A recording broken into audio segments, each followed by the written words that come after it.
That night, the air felt heavier. I waited until Mark fell asleep, the sound of his soft breathing fading into the hum of the ceiling fan. Outside, the street was quiet, too quiet. Every step I took on the gravel felt like a confession. Her garden lights flickered as I walked across the yard, scissors hidden inside my sleeve. The hose lay there, glistening under the moonlight, still sucking from my water line like a parasite. My hands were shaking, not from fear, but from the kind of anger that's been waiting too long to speak. I crouched down, pressed the blades together, and *snip. The sound was small, but it felt like thunder in my chest. For a second, I thought I saw her curtains move, a shadow, a breath. I froze. Then, nothing, just the hiss of air escaping from the cut. I turned to leave, heart pounding, when something cold touched my ankle. I looked down. The hose was leaking, splattering muddy water onto my shoes.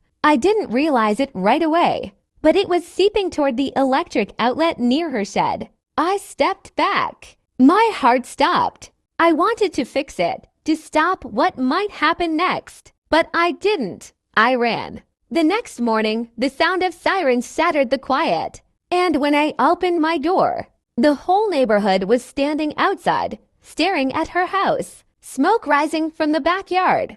The next morning, I woke up before sunrise. The street was quiet, except for the sprinklers hissing in perfect rhythm. My hands still smelled like wet grass and plastic. I hadn't slept much. The sound of her laughter echoed in my head. I poured myself some coffee and watched from the kitchen window. Her lights were off. Her car was gone. Perfect. I walked out, pretending to water my own plants, and glanced toward her yard. The hose was right where I'd left it, cut clean, the end still dripping onto her precious flowers. I felt something dark and satisfying twist in my chest. For once, I wasn't the victim. But as I turned to go inside, I saw movement. Her curtain shifted. She was there, watching. That same smile spreading across her face, like she already knew everything. And then the doorbell rang. When I opened the door, a police officer stood there, holding a small envelope with my name written in red ink. "Mrs. Turner," he asked. I nodded, my throat dry. "This was found on your neighbor's porch. She says it's yours." I opened it. Inside was a single photo of me in her yard. Last night. I didn't even realize. I was holding my breath until the officer turned and walked away. The envelope trembled in my hands, my fingerprints smearing the red ink on my name. I looked down at the photo again. It wasn't just me in her yard. The timestamp on the corner read, 2:13 a.m. Someone had taken it from across the street. Someone had been watching. My pulse hammered so loud I thought I might faint. I tore the photo in half, but it didn't make me feel any better. The camera, whoever held it, still had the original. I went inside, locked the door, and sat at the kitchen table. The house felt colder, smaller. Every creak in the floorboards made me jump. My coffee had gone cold, untouched. I kept thinking about that smile of hers, the way she always seemed to know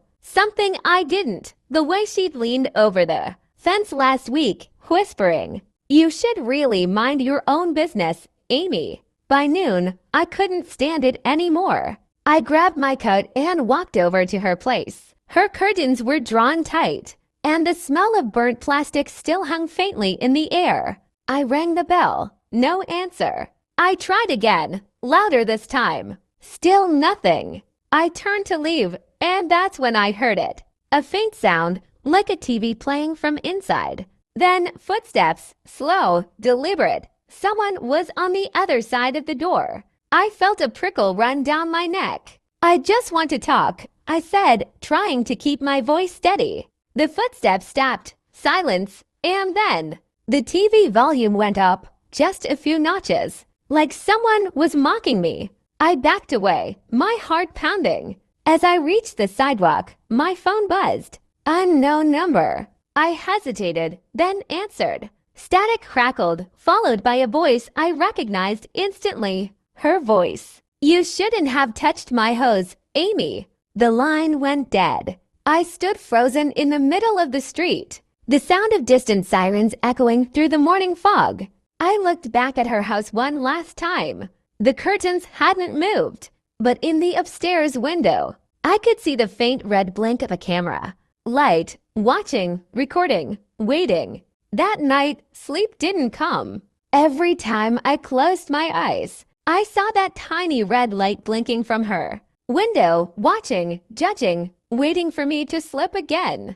I sat in the dark living room with only the hum of the refrigerator and the ticking of the old wall clock keeping me company. Mark had gone on a business trip that morning, perfect timing, as always. He hated drama. He'd call once, pretend to care, then vanish into hotel silence. Maybe that's why I stopped telling him anything years ago. Around midnight, I finally stood up and walked to the window. Her house was dark, no movement, no sound. Just that single red light staring back like an eye that never blinked. I couldn't take it anymore.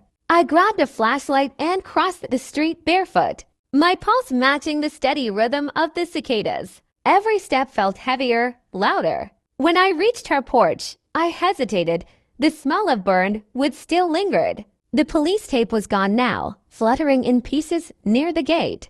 I tried the door handle. Locked, of course. I circled to the side of the house, near the shed where the fire had started. The hose was still coiled there, blackened and stiff. I crouched down to look closer and froze. There, in the ash, was something half buried, a camera lens, cracked but still attached to a melted tripod. I brushed away the dirt, and beneath it was a small memory card, barely visible under the soot. My stomach twisted. Whoever had been filming me had filmed everything. I took it and ran home. My hands shook so badly I almost dropped it twice. Inside, I plugged the card into Mark's old laptop. The folder opened instantly. Dozens of files, each labeled by date. The last one was from yesterday, the night before the fire. I clicked play. The video was grainy, black and white, pointed directly at my house. I saw myself step outside, scissors in hand. But then something moved behind me. Another figure, coming from the opposite side of the yard, taller, broad-shouldered, moving fast. The camera caught the moment the hose was cut, but it wasn't just me there. Someone else had been standing behind me, in the dark, watching. And when the sparks from the outlet began, that figure turned toward the lens. Even through the static, I could make out his face. My blood ran cold. It wasn't Mrs. Gibbons. It was Mark, my husband. I stared at the screen, frozen. The video kept looping, that same distorted frame showing Mark in the shadows, the scissors glinting faintly in my hand. My throat felt dry, my pulse echoing in my ears. He wasn't supposed to be home that night. He told me he was staying late at the office, finishing reports. But there he was, right behind me, silent, watching. And then, when the sparks hit, he didn't move to help. He just turned toward the camera, like he knew it was there, like he wanted me to see him later. I slammed the laptop shut, but the image burned in my mind. What was he doing there? Why didn't he say anything? A knock at the door made me jump. It was gentle, rhythmic, almost polite. I stood still, barely breathing. Another knock, slower this time. I peeked through the window, no one. Just the empty street glowing under the streetlights. I opened the door an inch, nothing. But when I looked down, I saw another envelope. The same red ink. My hands trembled as I picked it up. Inside was a single USB stick. I plugged it in, one file. Titled Truth.mp4, I pressed play. The video was clearer this time. Shot from a different angle, the inside of our garage. Mark was standing there, holding a hose, attaching it to a small metal canister. The label was peeled off, but I could see the warning symbols, flammable, toxic. He looked straight into the camera. If she wants to play games, he said, voice low and cold, then let's see how far she's willing to go. I felt the air leave my lungs. It wasn't an accident. He had rerouted the hose himself, connected it to our line, waiting for me to find it. waiting for me to cut it. He wanted the spark, the fire, the chaos. I fell to my knees, the USB slipping from my fingers. All this time, I thought I was taking revenge, but I'd just been another piece in his plan. My phone buzzed again. A text from an unknown number. You started it. Now finish it. I looked up, and through the window, across the street, I saw him, Mark, standing in the burned yard, smiling. My hands went numb as I dropped the phone. For a moment, the world felt completely still. No sound, no air, just that image of Mark standing in the dark. The faint orange glow of the burned yard flickering across his face. He didn't wave. He didn't speak. He just stared. I stumbled back from the window, my chest tightening with panic. I had to move. I had to do something. I ran to the front door, locked it, then slid down to the floor, clutching my knees to my chest. The quiet was unbearable.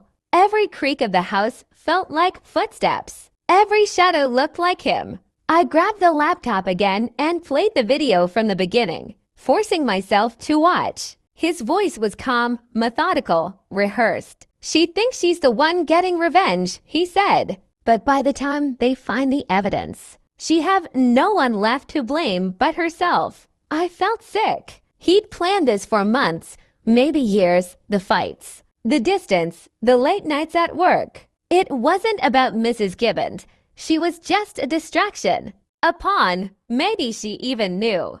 My stomach twisted as I realized how deep this went. The water line, the hose, the fire, all of it led back to him. I tried to call the police, but the screen flashed, no service. Then the power went out. The house plunged into darkness. I reached for a flashlight, but before I could turn it on, I heard the front door creak, slow, careful. Someone was inside. I pressed myself against the wall, trying not to breathe. The floorboards groaned, footsteps moving through the hallway. Closer and closer. I could smell the faint scent of smoke and engine. All Mark. I could hear his voice now, soft, almost amused. Amy, you should have trusted me. I grabbed the nearest thing I could, a heavy glass vase, and held my breath as his shadow appeared in the doorway. The flashlight clicked on. His face was calm, eyes cold, almost sad. You weren't supposed to see the video yet, he said. I raised the vase, my hands shaking. Stay back, I whispered. He smiled. You don't get it, do you? They already think it was you. The sirens started again in the distance, louder this time, closer. Mark turned his head toward the sound, then back to me. They're coming, he said softly, but not for me. The sirens grew louder, echoing through the shattered windows like a countdown. Mark took a slow step closer, the flashlight beam trembling across his chest as it reflected in his cold, unmoving eyes. I could barely breathe. You set me up, I hissed, gripping the vase tighter. He didn't answer. Instead, he tilted his head slightly, studying me not like a husband, but like a scientist observing his final experiment. You were always so dramatic, he finally said. You wanted control, but you never understood the cost. My heart pounded so loudly, I could barely hear my own thoughts. Why, I shouted. Why do this? His smile faded. Because you left me no choice. You made them believe I was the monster. Now they'll see the truth. The flashlight flickered, casting long, twitching shadows across the burned walls. Then, from outside, the crunch of tires on gravel. Red and blue lights flashed through the windows. They're here. I screamed. You can still stop this. Mark shook his head slowly. No, Amy, this is the only way. He turned toward the back door. But before he could take another step, I threw the vase. It shattered against his shoulder, glass scattering across the floor. He stumbled, the flashlight falling from his hand. Darkness swallowed the room. I lunged for the back door, heart pounding, fumbling for the handle. But when I pushed it open, a beam of light hit my face. Freeze, police. I raised my hands instinctively, blinking against the glare. He's in there. I shouted. My husband, he dropped the weapon. one of them yelled.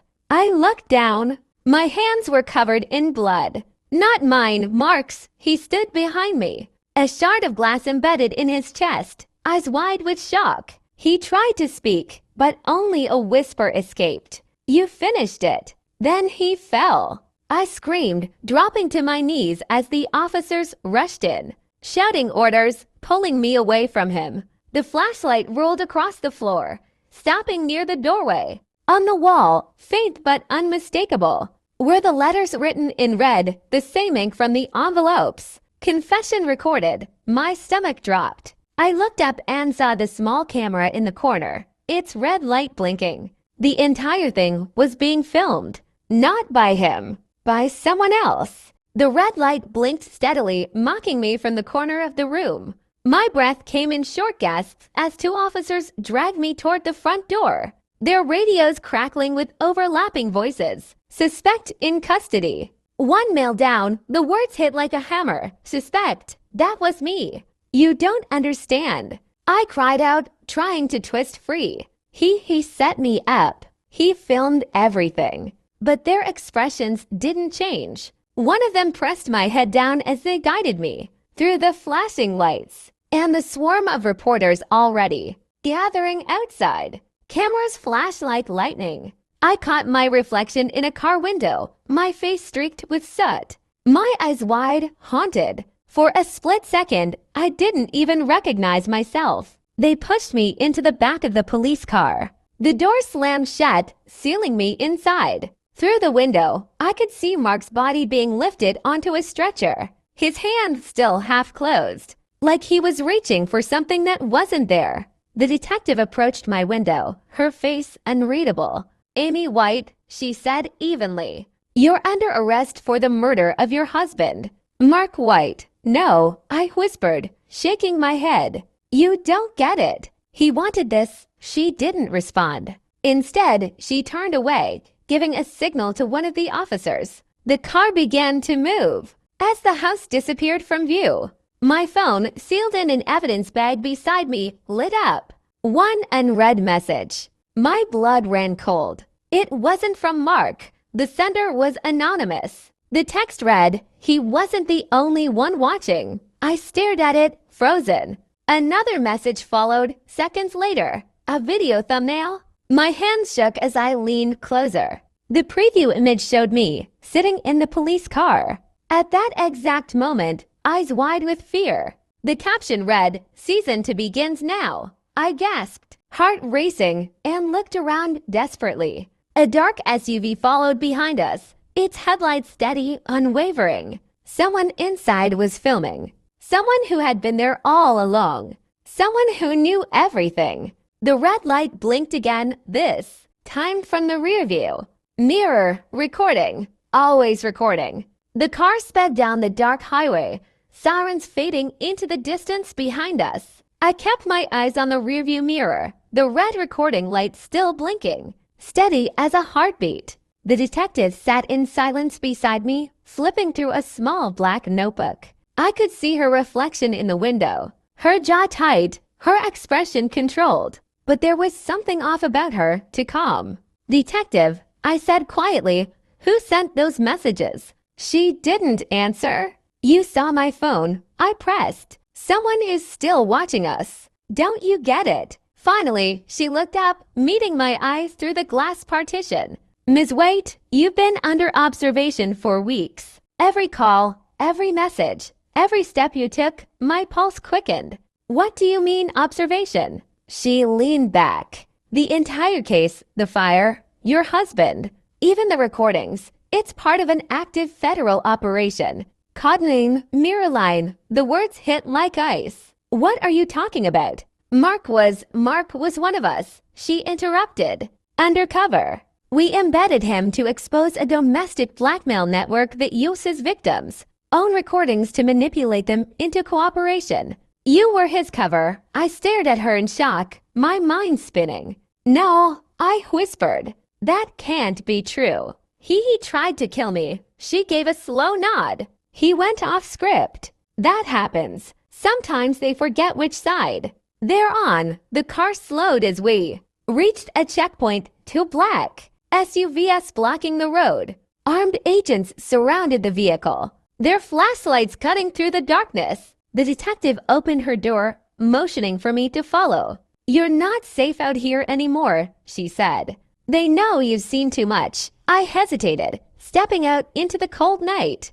One of the agents approached with a folder. Inside was a single photo, a grainy still from a surveillance feed. It showed Mark in an empty warehouse, shaking hands with someone whose face was hidden by shadow. The caption at the bottom read, "Primary handler, unknown." My throat tightened. So it wasn't just him, I said. The detective's expression hardened. "No, and whoever that was, they're still out there." Suddenly, from behind us, the SUV engine roared. Headlights blazed. Tires screeched. A black van came barreling toward us, straight down the highway. "Get down!" Someone shouted. I dropped to the ground as gunfire erupted, the air thick with smoke and chaos. When the noise stopped, the van was gone, and so was the detective. The silence after the gunfire was heavier than the smoke. I coughed, crawling toward the wrecked police car, my hands trembling, my ears ringing. The road was empty, no sign of the detective, no sign of the van. Just the flashing of the broken headlights and the faint smell of gasoline. My phone lay on the asphalt, cracked but still glowing. One new video file. I hesitated before pressing play. The screen flickered, and there she was, the detective, standing in what looked like a warehouse. Blood on her temple, breathing hard. "Amy," she said, staring directly into the camera. "If you're seeing this, it means they got to me. You have to listen carefully. Mirrorline wasn't about Mark. It was about you." My heart stopped. "They've been watching you for years," she continued. "Your marriage, your breakdown, the fire, all of it was a setup to see how far a subject could be pushed before breaking." She leaned closer to the lens, her voice trembling. "You were their experiment." The screen cut to static. Then another feed began, live footage. I saw myself, right there, kneeling on the highway, watching the video in real time. The timestamp matched the current moment. I dropped the phone, looking around wildly, but there was nothing but darkness. Somewhere out there, a camera was still on me. I ran. Through the trees, down the embankment, my breath sharp and uneven. Every sound of branches snapping, gravel crunching, felt amplified. I finally stopped when I saw a faint light ahead, an old service station. Inside, I found a payphone. My fingers shook as I dialed 911. "Please," I gasped. "They're following me. They're recording everything." The line went silent. Then a voice I didn't recognize. Calm and low. "Amy, you don't need to run anymore." My blood turned to ice. "Who is this?" I whispered. "It's time to stop pretending," the voice said. "You finished the experiment. We have everything we need." I stepped back, the receiver slipping from my hand. The light above me flickered once, twice, then went out. Outside, the darkness moved, deliberate, alive. The red recording light blinked one final time. The screen cut to black. Then a message appeared. Subject, Amy White. Status, terminated. Project Mirrorline. Phase 2, initiated. Fade out. If you made it this far, congratulations, you've just survived Project Mirrorline *. But what if I told you this story might not be fiction? What if someone is watching you right now, just like Amy? Let me know in the comments what you would have done if you were in her place. Run, fight, or expose the truth. And hey, if you love dark mysteries like this one, don't forget to hit that subscribe button and turn on the bell, because next week's story is even deeper than you think. Stay curious, stay safe, and keep watching the mirrors.